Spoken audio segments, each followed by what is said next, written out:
recycling center in Los Feliz, Los Angeles. Look at this.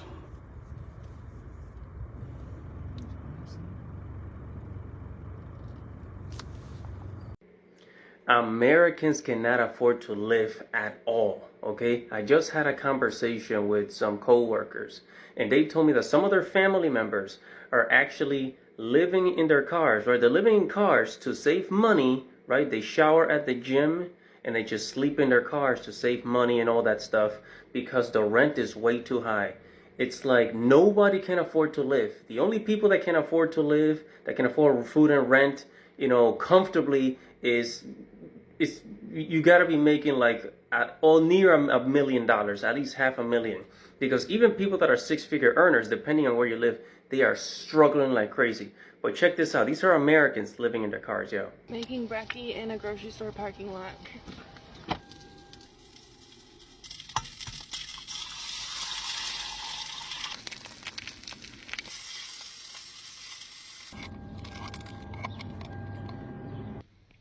I eat off the pan because less dishes. Somewhere. Day 37 of living in our car. We've been living in our car for 37 days.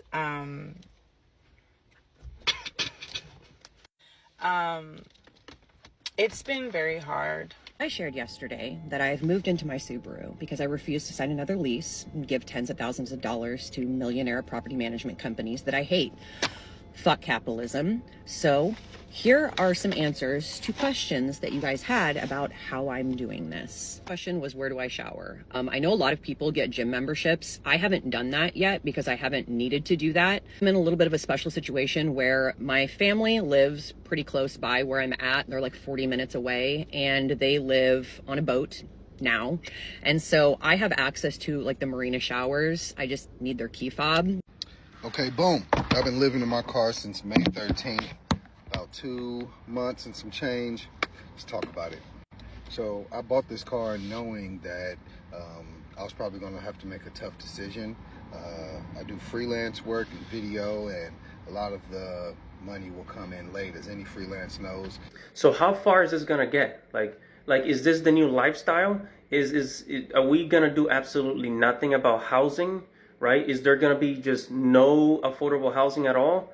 Like no $500, $700 apartments? None of that? Everything's just going to keep being more and more and more expensive? Because right now, there are about 3 million Americans, and you can Google this, right? You can do the research. Google it. What if I told you the American dream didn't explode? It just quietly rolled into the Walmart parking lot, locked the doors, and pretended everything was fine. In this video, you're going to see how people who work full-time, pay taxes, and did everything they were told are now sleeping in cars. You're going to learn why rent shot up like a rocket while wages crawled like a turtle, why credit scores now decide if you get to live inside four walls or behind a steering wheel, how Instagram turned forced car living into an aesthetic called van life, and how the entire system learned to push the middle class down while making it look like nothing is wrong. And by the end, you'll understand the most uncomfortable truth about modern America. You don't have to be jobless to be homeless. You just have to get a rent increase. Let's get into it. A pound of beef now costs as much as a pair of sneakers. A small apartment now costs a lifetime of savings. And something strange is happening in America. The middle class, the group that was supposed to be the safest, is quietly moving into vans. Online you can call it minimalism, digital nomad, mobile life, freedom on four wheels. But behind the hashtag are families cooking instant noodles in church parking lots, veterans folding blankets in truck beds, nurses applying for jobs from Starbucks because that's where the free Wi-Fi is. They are not lazy. They are not useless. They are not refusing to participate in society. They were priced out. They didn't leave society. Society left them. Because in the US right now, you don't need to lose your job to lose your home. You just need your landlord to raise the rent. That's it. Over the last 5 years, rents in many states have jumped over 40%. Wages? A few timid percentage points. It's like watching a tortoise race a rocket and being told the tortoise is doing fine. In states like California, Florida, and New York, you'd have to work around 133 hours a week to properly afford a two-bedroom place. That's nearly 19 hours a day. That's not a life. That's a hostage situation. So people start doing the math. A tiny apartment with 2 walls and an electric stove is the same price as a used truck. The apartment stays in one place. the truck moves. Guess which one they pick? And the causes are obvious. Not enough affordable housing being built. Investment groups buying up entire neighborhoods. Interest rates up. Property taxes up. Everything up. But here's the sinister part. The system is working. It's working exactly as designed. It pushes the middle class downhill slowly, gently, month by month, while still looking stable from the outside. A family earns $4,000 a month.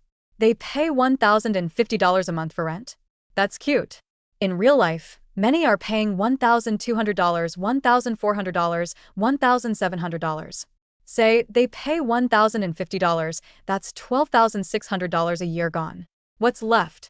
Gas, food, insurance, medicine, school, car repair. One hospital visit, one blown tire, one $25 increase in the light bill, and the entire budget collapses. That's how people with jobs end up in parking lots. That's how an Amazon worker, a teacher, or a warehouse employee goes from, "I have a place," to, "I'm just parked temporarily." All across the West Coast, safe parking lots are appearing from Seattle to San Diego. And who's in them? Not people who gave up. People who used to pay their taxes on time. People who had apartments last year. People who had credit cards 3 months ago.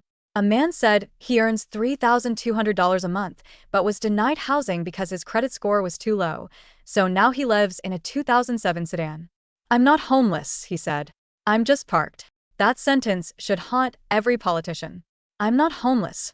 I'm just parked. America used to be called the land of opportunity. Now it's starting to look like the land of rent. If you can't buy, you rent. If you can't rent, you borrow. If you can't borrow, you drive. And so, an entire class that was supposed to be stable began an unwanted journey from apartments to parking lots. The American dream didn't die. It just fell asleep in the back seat. And here's the hardest question. If people are working 40 hours a week and still can't afford a roof, is the problem with the people or with the roof? The federal minimum wage has been stuck at $7.25 an hour for over 14 years. In those same 14 years, food, gas, healthcare, insurance, rent, all jumped. A basic lunch is half an hour of work. A full tank of gas is a full day of work. So people started joking online. Working hard doesn't make you rich in America. It makes you tired while poor. But it's not really a joke. Go to a night parking lot in Los Angeles or San Diego. A nurse still wearing her hospital badge is reclining in an old Honda. An Uber driver is folding a blanket before his 5 a.m. shift. A warehouse worker is filling out his tax return in the dark. They have jobs. They have schedules. They have responsibilities. The only thing missing is 4 legal walls. According to HUD, a huge share of homeless Americans today are working, full-time or part-time. Homeless no longer means jobless. It just means your job doesn't pay enough to have an address. Does that sound like freedom? Or does it sound like a hamster wheel? You work, you pay taxes, you pay insurance, you pay loans, and you end up in a parking lot anyway. The gig economy was sold as flexibility. In reality, it was a way to remove benefits and call it innovation. Americans are working more than ever and keeping less than ever. Do the math. 2 full-time jobs, 80 hours a week. After taxes, maybe $3,000 to $3,500. In LA, the rent can eat $2,000 to $2,700 in one bite. Gas, food, car insurance, medicine gone. You still own a car, congratulations. You now live in it. And then there's the credit trap.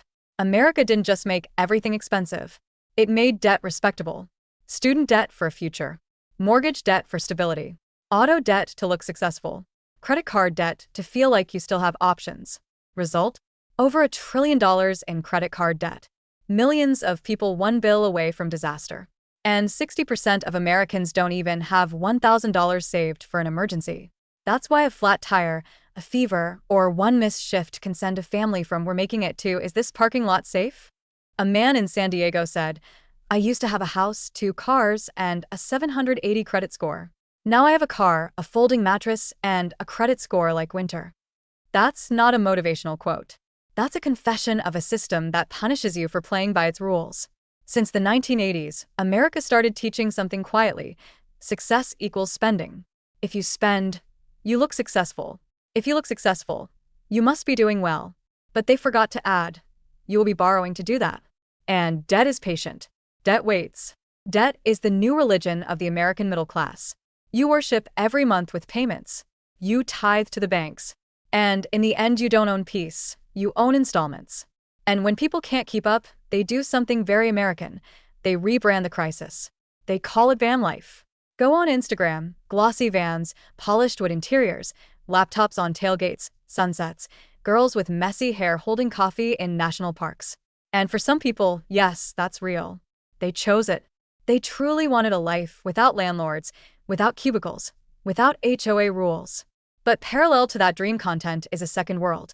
The world of people living in 2005 minivans in Walmart lots, hiding from security, rationing gas, choosing between dinner and data. Two groups, same hashtag. One chose it. One was cornered into it. One calls it freedom. The other calls it survival.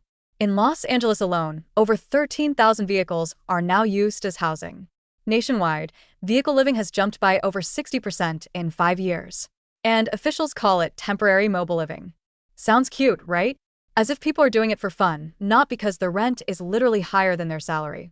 But to be fair, for some, the car really is the last piece of freedom. No bills, no landlord, no debt collectors. I have little, but I am free, they say. And maybe in a country where freedom is getting more expensive, freedom on 4 wheels is still a kind of luxury. But it's fragile. Because even poverty in America now comes with rules. Safe parking programs say, enter after 9 p.m., leave by 7 a.m., no loud music, don't idle too long. Even to be poor, you need to follow regulations. Churches, universities, small community groups, they're the ones opening parking lots, putting bathrooms, adding power outlets, hiring night guards. Not the government. The government is in a meeting. The city is arguing about zoning. Neighbors are filing complaints about property values. So the people stuck in cars help each other. And then sometimes the city shuts them down for a violation.